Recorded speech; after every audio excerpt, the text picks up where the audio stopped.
ಶ್ರೀ ಗಣಪತಿ ಶಾರದಾ ಗುರುಭ್ಯೋ ನಮಃ. ಯತ್ರ ಯೋಗೇಶ್ವರ ಕೃಷ್ಣೋ ಯತ್ರ ಪಾರ್ಥೋ ಧನುರ್ಧರಃ ತತ್ರ ಶ್ರೀ ವಿಜಯ ಭೂತಿರ್ಧ್ರುವ ನೀತಿರ್ಮತಿರ್ಮಮ. ಶ್ರೋತೃಗಳಿಗೆ ಶ್ರೀ ಅಳಸಿಂಗರಾಚಾರ್ಯ ವಿರಚಿತ ಶ್ರೀ ವ್ಯಾಸ ಮಹರ್ಷಿ ಪ್ರಣೀತ ಶ್ರೀಮನ್ ಮಹಾಭಾರತದ ಭೀಷ್ಮ ಪರ್ವದ ಉಪಪರ್ವವಾದ ಭಗವದ್ಗೀತಾ ಪರ್ವದ 38ನೆಯ ಅಧ್ಯಾಯಕ್ಕೆ ಸ್ವಾಗತ. ಅಥ ಚತುರ್ದಶೋऽಧ್ಯಾಯಃ ಗುಣತ್ರಯ ವಿಭಾಗ ಯೋಗ. ಇದು ಭಗವದ್ಗೀತೆಯ ಗುಣತ್ರಯ ವಿಭಾಗ ಯೋಗ ಎಂಬ 14ನೆಯ ಅಧ್ಯಾಯವು. ಶ್ರೀ ಭಗವಾನುವಾಚ ಪರಂ ಭೂಯಃ ಪ್ರವಕ್ಷ್ಯಾಮಿ ಜ್ಞಾನಾನಾಂ ಜ್ಞಾನಮುತ್ತಮಂ ಯಜ್ಞಾತ್ವಾ ಮುನಯಃ ಸರ್ವೇ ಪರಾಂ ಸಿದ್ಧಿಮಿತೋ ಗತಾಃ. ಶ್ರೀಕೃಷ್ಣನು ಹೇಳುವನು, ಅರ್ಜುನ, ಯಾವ ಜ್ಞಾನದಿಂದ ಮಹರ್ಷಿಗಳೆಲ್ಲರೂ ಸಂಸಾರದಿಂದ ತಪ್ಪಿಸಿಕೊಂಡು ಉತ್ತಮ ಸಿದ್ಧಿಯನ್ನು ಹೊಂದಿದರೋ ಅಂತಹ ಅತ್ಯುತ್ತಮ ಜ್ಞಾನವನ್ನು ತಿರುಗಿ ನಿನಗೆ ತಿಳಿಸುವೆನು. ಇದಂ ಜ್ಞಾನಮುಪಾಶ್ರಿತ್ಯ ಮಮ ಸಾಧರ್ಮ್ಯಮಾಗತಾಃ ಸರ್ಗೇಪಿ ನೋಪಜಾಯಂತೆ ಪ್ರಲಯೇನ ವ್ಯಥಂತಿ ಚ. ಈ ಜ್ಞಾನವನ್ನು ಆಶ್ರಯಿಸಿ ನನ್ನೊಡನೆ ಸಮಾನ ಧರ್ಮವನ್ನು ಹೊಂದಿದವರು ಸೃಷ್ಟಿಯಲ್ಲಿ ಜನಿಸರು, ಪ್ರಳಯದಲ್ಲಿಯೂ ಸಾಯುವುದಿಲ್ಲ. ಮಮ ಯೋ ನಿರ್ಮಹದ್ ಬ್ರಹ್ಮ ತಸ್ಮಿನ್ ಗರ್ಭಂ ದಧಾಮ್ಯಹಂ ಸಂಭವಃ ಸರ್ವಭೂತಾನಾಂ ತತೋ ಭವತಿ ಭಾರತ. ಜಗತ್ಕಾರಣವೆನಿಸಿದ ಮಹತ್ತೆಂಬುದು ಅಂದರೆ ಪ್ರಕೃತಿಯು ನನ್ನ ಶರೀರವೆನಿಸಿದೆ. ಅದರಲ್ಲಿ ನಾನೇ ಗರ್ಭವನ್ನು ಅಂದರೆ ಚೇತನ ವರ್ಗವನ್ನು ಇಡುವೆನು. ಅದರಿಂದ ಸಮಸ್ತ ಭೂತಗಳ ಉತ್ಪತ್ತಿಯಾಗುವುದು. ಸರ್ವಯೋನಿಷು ಕೌಂತೇಯ ಮೂರ್ತಯಃ ಸಂಭವಂತಿ ಯಾಃ ತಾಸಾಂ ಬ್ರಹ್ಮ ಮಹದ್ಯೋನಿಃ ಅಹಂ ಬೀಜಪ್ರದಃ ಪಿತಾ. ಕೌಂತೇಯ, ದೇವ ಮನುಷ್ಯಾದಿ ವರ್ಗಗಳಲ್ಲಿ ಜನಿಸುವ ಶರೀರಗಳೆಲ್ಲಕ್ಕೂ ಆ ಪ್ರಕೃತಿಯೇ ಉತ್ಪತ್ತಿ ಸ್ಥಾನವು. ನಾನೇ ಅದಕ್ಕೆ ಬೀಜಪ್ರದನಾದ ಎಂದರೆ ಚೇತನ ವರ್ಗವನ್ನು ಸೇರಿಸತಕ್ಕ ಪಿತನು. ಸತ್ವಂ ರಜಸ್ತಮಗಿತಿ ಗುಣಾಃ ಪ್ರಕೃತಿ ಸಂಭವಾಃ ನಿಬದ್ಧಂತಿ ಮಹಾಬಾಹೋ ದೇಹೇ ದೇಹಿ ನಮವ್ಯಯಂ. ಸತ್ವ ರಜಸ್ ತಮಸ್ಸುಗಳೆಂಬ ಪ್ರಕೃತಿಯ ಗುಣಗಳೇ ಸ್ವತಃ ವಿಕಾರವಿಲ್ಲದ ಆತ್ಮನನ್ನು ಬೇರೆ ಬೇರೆ ದೇಹಗಳಲ್ಲಿ ತಂದು ಸೇರಿಸಿ ಅದರಲ್ಲಿ ಕಟ್ಟಿಡುವವು. ತತ್ರ ಸತ್ವಂ ನಿರ್ಮಲತ್ವಾತ್ ಪ್ರಕಾಶಕಮನಾಮಯಂ ಸುಖ ಸಂಗೇನ ಬದ್ಧಾತಿ ಜ್ಞಾನ ಸಂಗೇನ ಚಾನಘ. ಆ ಮೂರು ಗುಣಗಳಲ್ಲಿ ಸತ್ವವೆಂಬುದು ನಿಷ್ಕಲ್ಮಶವಾದುದರಿಂದ ಜ್ಞಾನ ಪ್ರಕಾಶವನ್ನು ಕೊಡುವುದು, ಹಾನಿ ಇಲ್ಲದುದು. ಅದು ಸುಖದಲ್ಲಿಯೂ ಜ್ಞಾನದಲ್ಲಿಯೂ ಆಸಕ್ತಿಯನ್ನು ಹೆಚ್ಚಿಸುವುದು.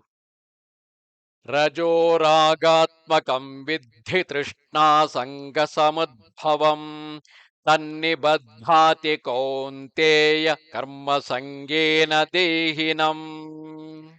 ರಜೋಗುಣವು ಕಾಮರೂಪವಾದುದು, ಆಶೆಗೂ ಹೆಂಡಿರು ಮಕ್ಕಳೆಂಬ ಮೋಹಕ್ಕೂ ಕಾರಣವೆನಿಸಿ ಆತ್ಮನನ್ನು ಕರ್ಮಗಳಲ್ಲಿ ಬಂಧಿಸುವುದು.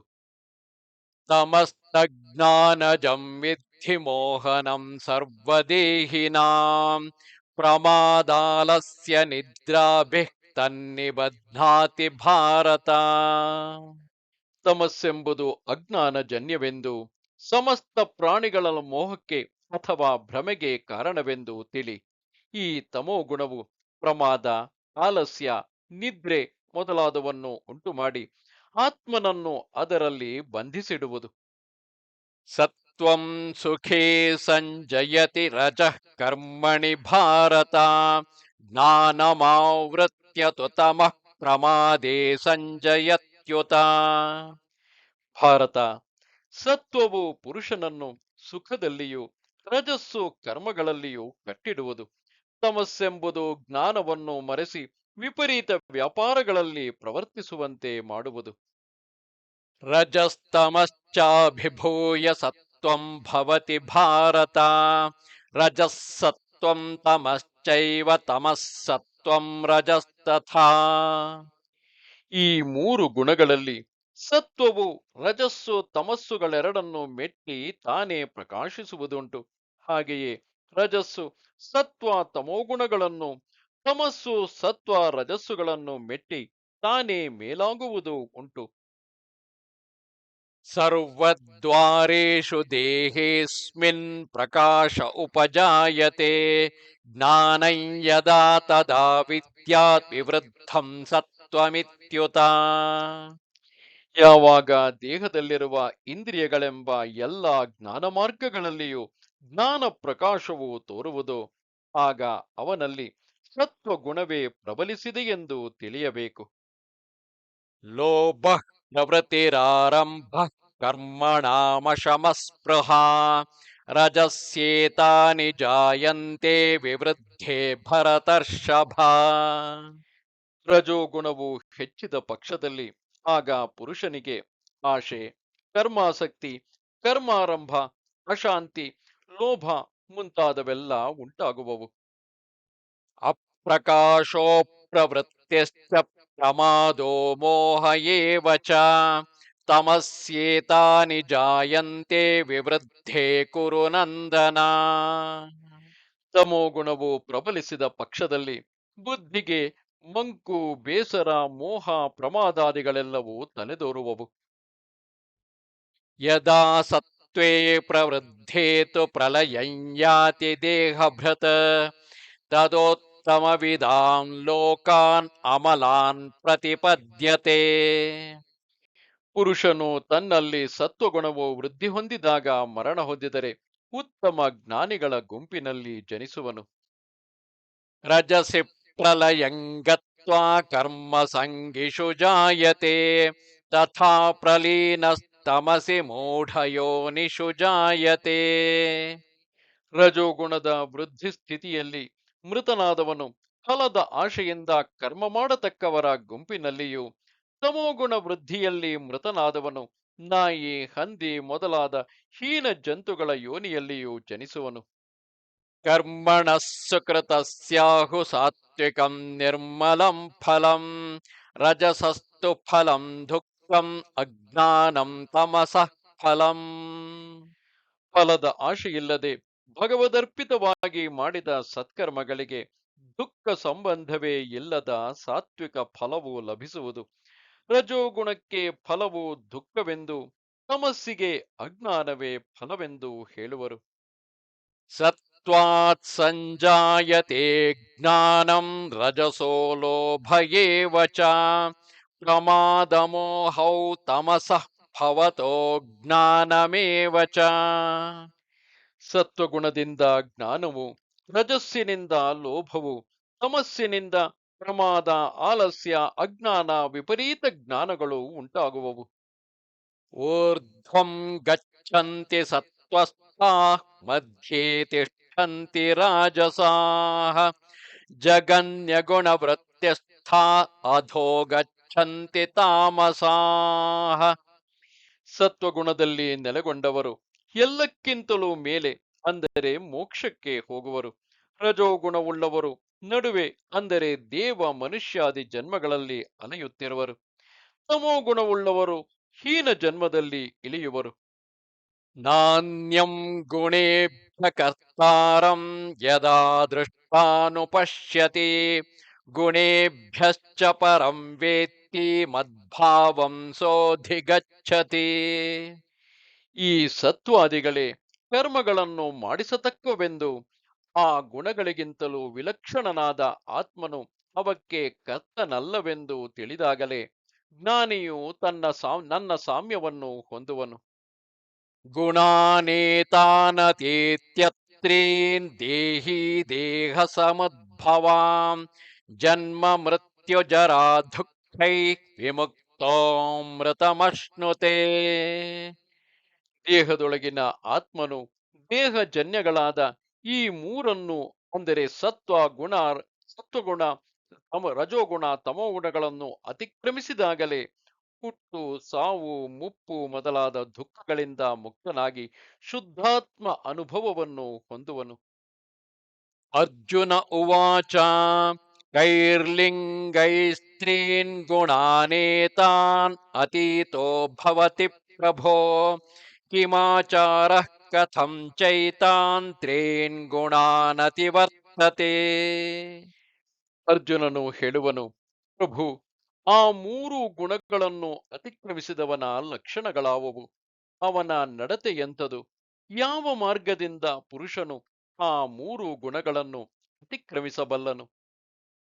ಶ್ರೀ ಭಗವಾನುವಾಚ ಪ್ರಕಾಶಂಚ ಪ್ರವೃತ್ತಿಂಚ ಮೋಹಮೇವ ಚ ಪಾಂಡವ ನ ದ್ವೇಷ್ಟಿ ಸಂಪ್ರವೃತ್ತಾನಿ ನ ನಿವೃತ್ತಾನಿ ಕಾಂಕ್ಷತೆ. ಶ್ರೀಕೃಷ್ಣನು ಹೇಳುವನು, ಅರ್ಜುನ, ಯಾವನು ತನಗೆ ಆತ್ಮ ವ್ಯತಿರಿಕ್ತಗಳಾದ ವಸ್ತುಗಳಲ್ಲಿ ಆ ಮೂರು ಗುಣಗಳಿಂದ ಉಂಟಾಗತಕ್ಕ ಪ್ರಕಾಶ, ಪ್ರವೃತ್ತಿ, ವ್ಯಾಮೋಹಗಳಿಂದ ಬೇಸರಗೊಳ್ಳದೆ ಆ ವಸ್ತುಗಳು ಕೈತಪ್ಪಿ ಹೋದಾಗಲೂ ಅದಕ್ಕಾಗಿ ತಿರುಗಿ ಆಶಪಡುವುದಿಲ್ಲವೋ? ಉದಾಸೀನ ವದಾಸೀನ ಗುಣೈರ್ಯೋ ನ ವಿಚಾಲ್ಯತೆ ಗುಣಾವರ್ತಂತ ಗೆತ್ಯೇವ ಯೋವತಿಷ್ಠತಿ ನೇಂಗತೆ. ತಾನು ಉದಾಸೀನನಂತಿದ್ದು ಆ ಗುಣಗಳಿಂದ ಮನಸ್ಸು ಕಲಗದೆ ಆ ಗುಣಗಳೇ ತಮ್ಮ ತಮ್ಮ ಕಾರ್ಯಗಳಲ್ಲಿ ಪ್ರವರ್ತಿಸುತ್ತಿರುವವೆಂದು ತಿಳಿದು ಸುಮ್ಮನಿರುವನೋ? ಸಮದುಃಖ ಸುಖ ಸ್ವಸ್ಥ ಸಮಲೋಷ್ಟಾಶ್ಮಕಾಂಚನಃ ತುಲ್ಯ ಪ್ರಿಯಾ ಪ್ರಿಯೋ ಧೀರ ತುಲ್ಯ ನಿಂದಾತ್ಮ ಸಂಸ್ತುತಿ. ಮತ್ತು ಆತ್ಮನಲ್ಲಿಯೇ ನೆಲೆಗೊಂಡು ಸುಖ ದುಃಖಗಳನ್ನು, ಕಲ್ಲು ಮಣ್ಣು ಬಂಗಾರಗಳನ್ನು, ಪ್ರಿಯಗಳನ್ನು ಅಂದರೆ ಪ್ರಿಯ ಅಪ್ರಿಯಗಳನ್ನು, ನಿಂದ ಸ್ತುತಿಗಳನ್ನು ಸಮವಾಗಿ ಭಾವಿಸಿ ಸ್ಥಿರ ಬುದ್ಧಿಯಿಂದ ಇರುವನೋ? ಮಾನಾಪಮಾನಯೋಸ್ತುಲ್ಯ ತುಲ್ಯೋ ಮಿತ್ರಾರಿಪಕ್ಷಯೋ ಸರ್ವಾರಂಭ ಪರಿತ್ಯಾಗಿ ಗುಣಾತೀತ ಸ ಉಚ್ಯತೆ. ಮಾನಾವಮಾನಗಳಲ್ಲಿಯೂ ಮಿತ್ರರಲ್ಲಿಯೂ ಸಮಬುದ್ಧಿಯುಳ್ಳವನಾಗಿ ಸರ್ವ ಪ್ರಯತ್ನಗಳಲ್ಲಿಯೂ ವಿಮುಖನಾಗಿರುವನೋ ಅಂಥವನೇ ಆ ಮೂರು ಗುಣಗಳನ್ನು ಅತಿಕ್ರಮಿಸಿದವನೆಂದು ಹೇಳಲ್ಪಡುವನು. ಮಾಂಚಯೋ ವ್ಯಭಿಚಾರೇಣ ಭಕ್ತಿಯೋಗೇನ ಸೇವತೆ ಸಗುಣಾನ್ ಸಮತೀತ್ಯೈತಾನ್ ಬ್ರಹ್ಮಭೂಯಾಯ ಕಲ್ಪತೆ. ಯಾವನು ಏಕನಿಶ್ಚಯವುಳ್ಳ ಭಕ್ತಿಯೋಗದಿಂದ ನನ್ನನ್ನು ಭಜಿಸುತ್ತಿರುವನು ಅವನು ಕೂಡ ಮೇಲೆ ಹೇಳಿದ ಮೂರು ಗುಣಗಳನ್ನು ಅತಿಕ್ರಮಿಸಿ ಬ್ರಹ್ಮ ಸ್ವರೂಪವನ್ನು ಹೊಂದಲು ಅರ್ಹನೆನಿಸುವನು. ಬ್ರಹ್ಮಣೋ ಹಿ ಪ್ರತಿಷ್ಠಾಹಂ ಅಮೃತಸ್ಯಾವ್ಯಯಸ್ಯ ಚ ಶಾಶ್ವತಸ್ಯ ಚ ಧರ್ಮಸ್ಯ ಸುಖಸ್ಯೈಕಾಂತಿಕಸ್ಯ ಚ. ಅರ್ಜುನ, ಶುದ್ಧವಾದ ಮತ್ತು ನಾಶರಹಿತವಾದ ಆತ್ಮಕ್ಕೂ ಶಾಶ್ವತ ಧರ್ಮಕ್ಕೂ ದುಃಖ ಲೇಷ ಸಂಬಂಧವಾದರೂ ಇಲ್ಲದೆ ಆತ್ಯಂತಿಕವೆನಿಸಿದ ಮೋಕ್ಷಾನಂದಕ್ಕೂ ನಾನೇ ಮುಖ್ಯ ಸ್ಥಾನವೆಂದು ತಿಳಿ. ಓಂ ತತ್ಸದಿತಿ ಶ್ರೀಮದ್ಭಗವದ್ಗೀತಾಸು ಉಪನಿಷತ್ಸು ಬ್ರಹ್ಮವಿದ್ಯಾಯಾಂ ಯೋಗಶಾಸ್ತ್ರೇ ಶ್ರೀಕೃಷ್ಣಾರ್ಜುನ ಸಂವಾದೇ ಗುಣತ್ರಯ ವಿಭಾಗ ಯೋಗೋ ನಾಮ ಚತುರ್ದಶೋಧ್ಯಾಯಃ. ಇದು ಭಗವದ್ಗೀತೆಯಲ್ಲಿ ಗುಣತ್ರಯ ವಿಭಾಗ ಯೋಗವೆಂಬ 14ನೆಯ ಅಧ್ಯಾಯವು. ಇದು ಭೀಷ್ಮ ಪರ್ವದ 38ನೆಯ ಅಧ್ಯಾಯವು. ನಮಸ್ತೆ ಶಾರದೆ ದೇವಿ ಕಾಶ್ಮೀರ ಪುರವಾಸಿನಿ ತ್ವಾಮಹಂ ಪ್ರಾರ್ಥೆಯೇ ನಿತ್ಯಂ ವಿದ್ಯಾದಾನಂಚ ದೇಹಿಮೆ. ನಮಸ್ಕಾರ.